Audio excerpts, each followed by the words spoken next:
I'm Lori Divine-Hudson, co-owner, partner, co-creator of Gateway City Arts. And I'm Vitek Kruta, co-owner, co-creator of Gateway City Arts and co-director.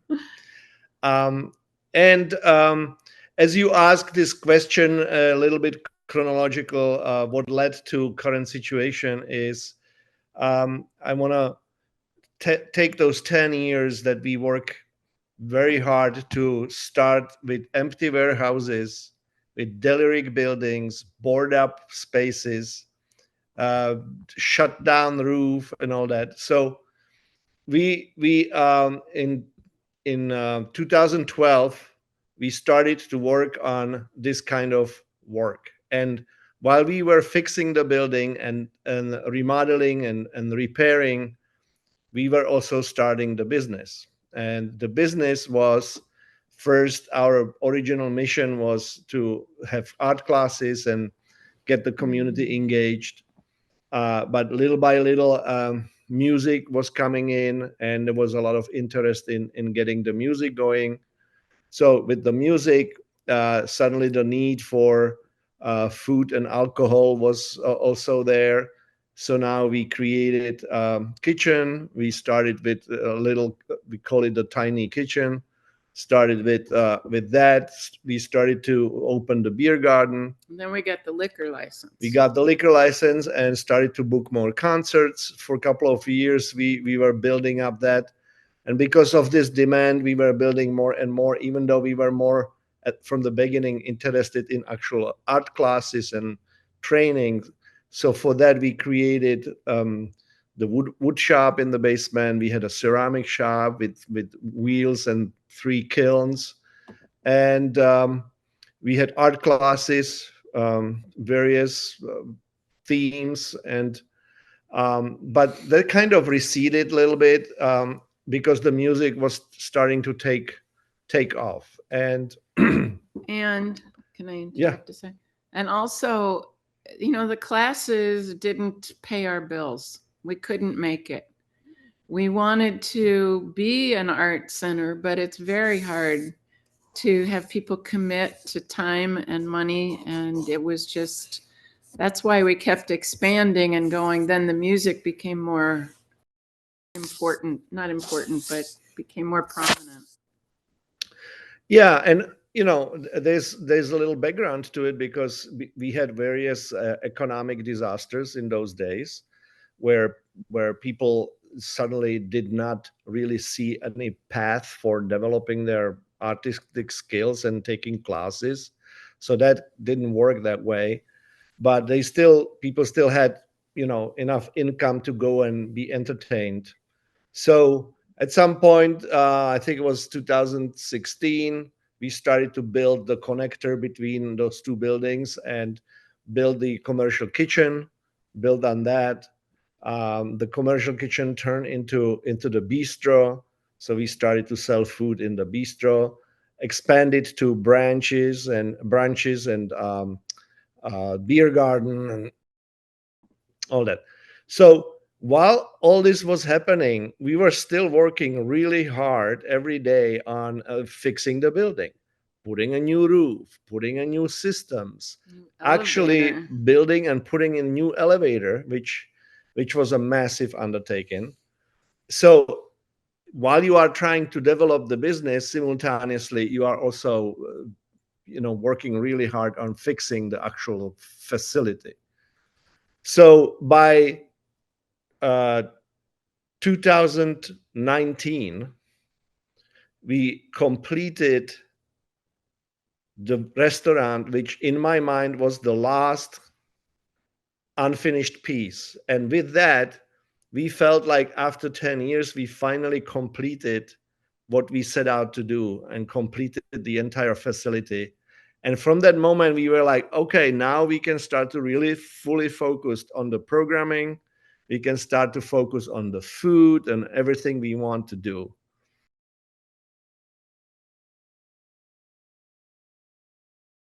Now, uh, Beginning January 2020. that is January 2020, and boom, 2 months later, COVID.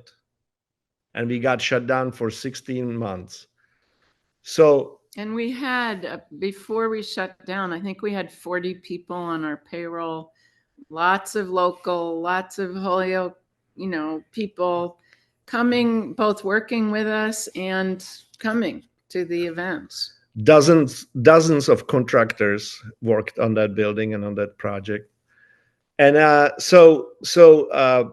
COVID comes the night before we had to close. We had 700 people in the building. We had sold out concert on both sides, and we had full restaurant, and we were feeling like finally we are getting there. We are getting to the point where we can now start to actually exist and have income and be okay.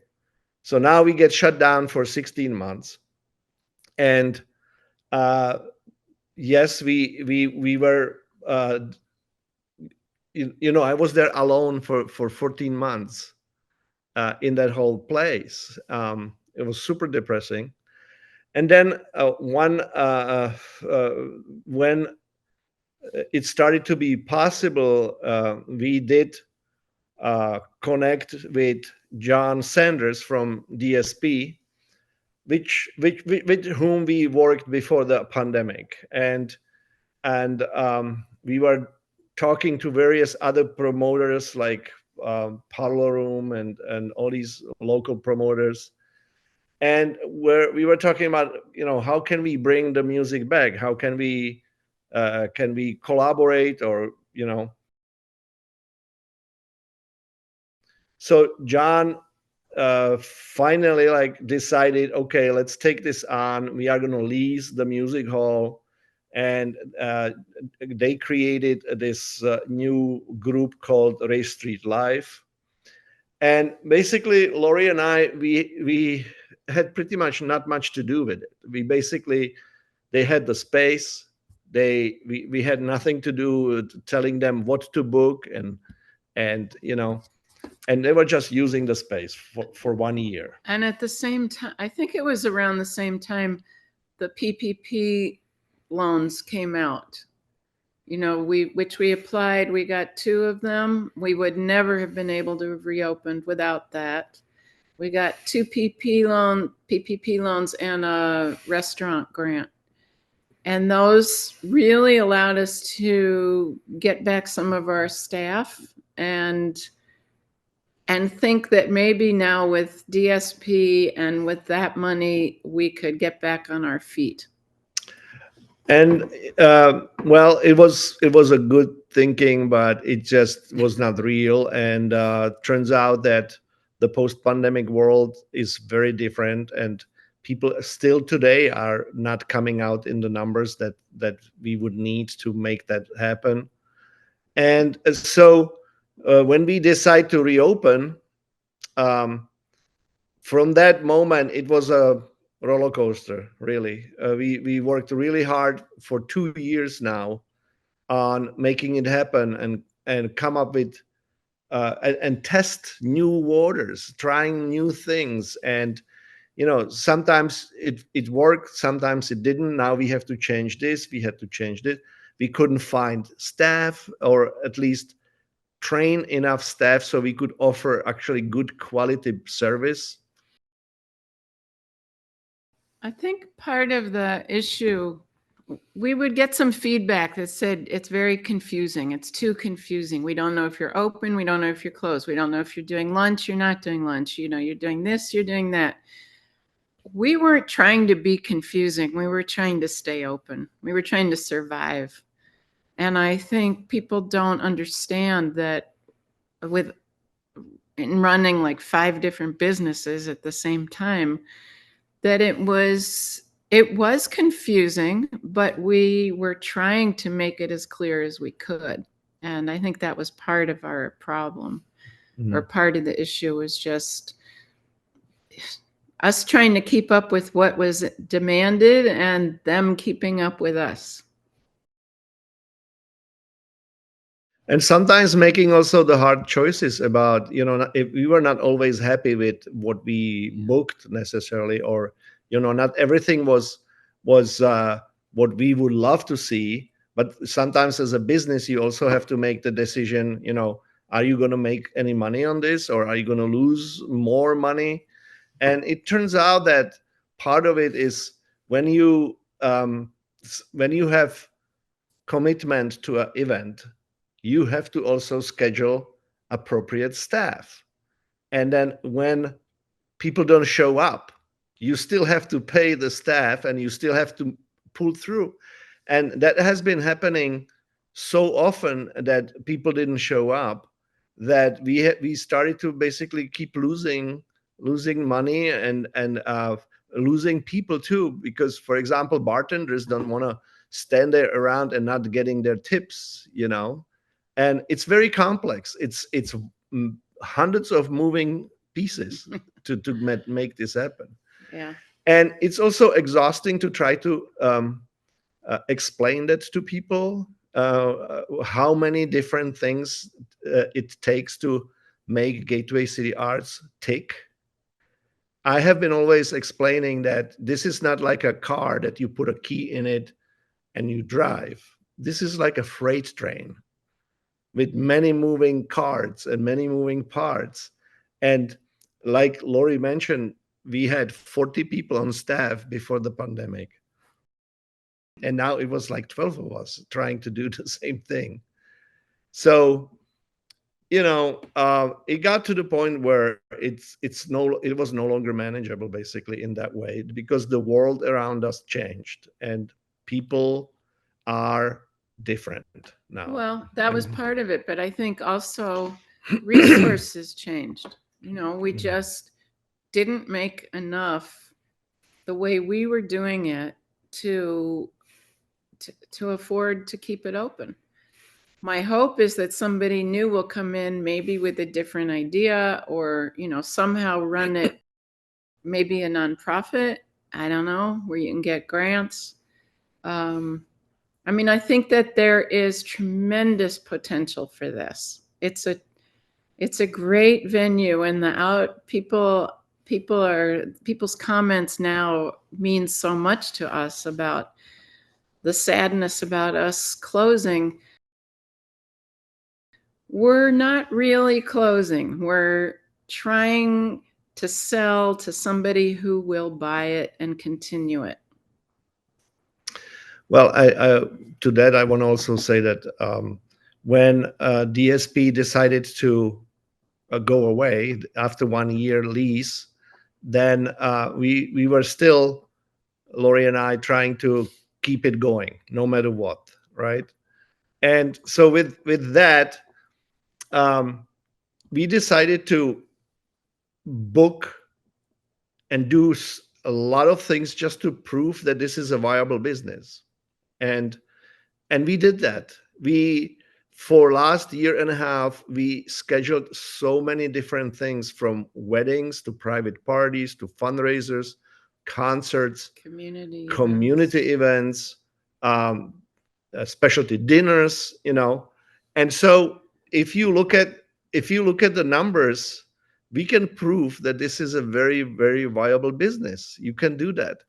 But at this point, we are also exhausted. It's just too much, and it's the two of us managing it, and great dedicated staff who love working at Gateway City Arts, but everybody is putting everything into it, and we are all just maxed out and exhausted. Our staff is amazing, dedicated, fantastic, talented people, and it's only a handful of us. It's only a handful of us. So that's how we got there. And also, I think a disappointment was not getting any ARPA money. We were really, really hoping that we would get something, and that didn't work out. So that was also kind of that was our last hope, to get that kind of help.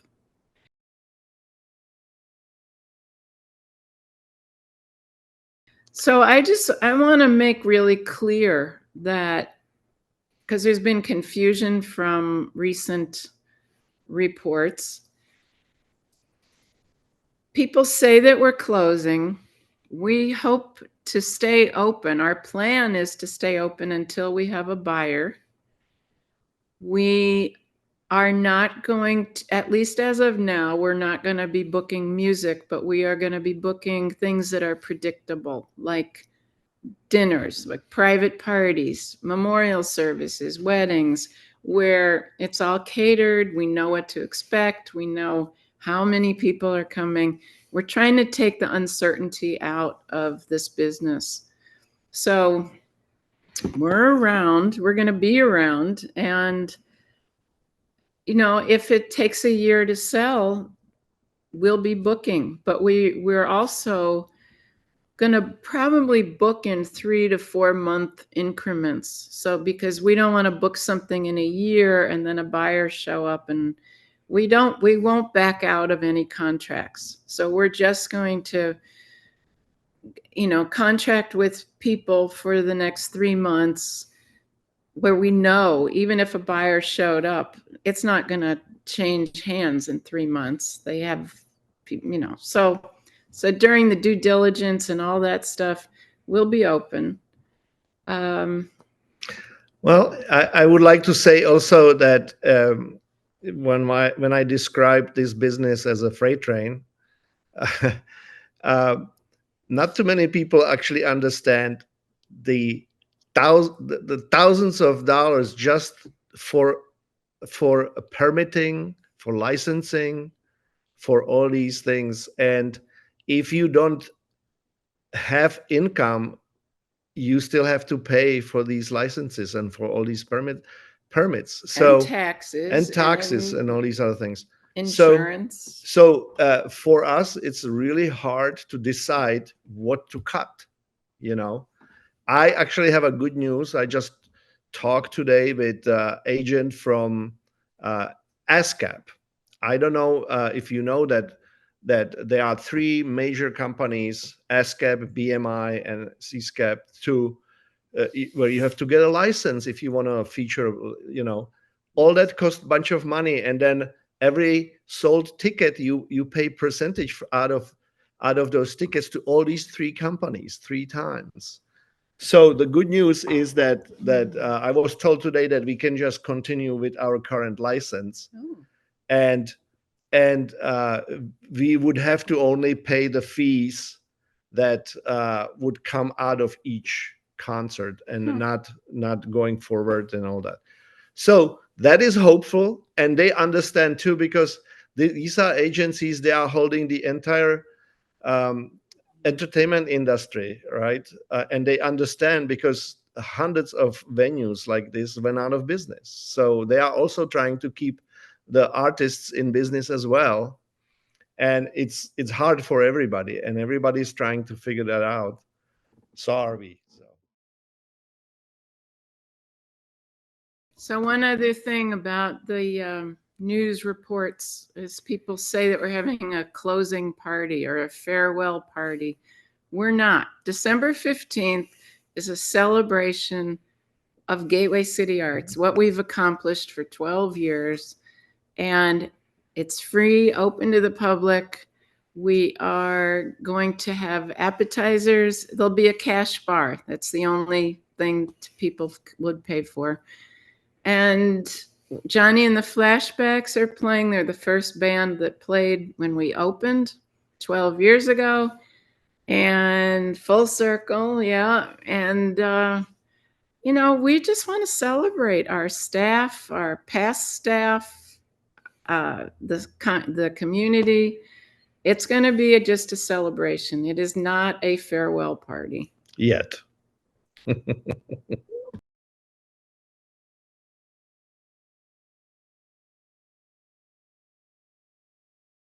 Well, and part of the celebration is I want to have people take the microphone and talk about that. And we record it so that we have that testimonials for whatever, for the future. But to have, to have it recorded. That's my hope, to get people to share their experience and their memories and why it's important to them. It was an amazing project. It is an amazing project, but it was also amazing testimony to what community can achieve. If people get together. And I was always saying, um, I was 5 years on the historical commission in Holyoke, for example, and we have been fighting bunch of buildings that they end up going down, but I was always saying, this is all about people. It's not about the buildings.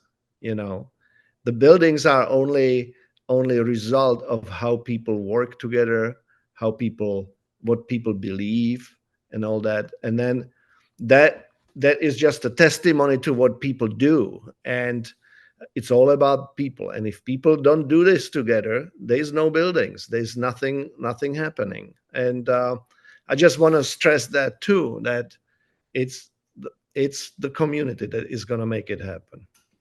And I want to say that I think it's also a testimony that Vitek and I have survived 12 years of building this up as as a couple, that we've lived through it all.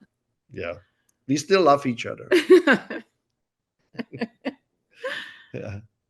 Well, thank you very much for this time, and we'll see you on the 15th.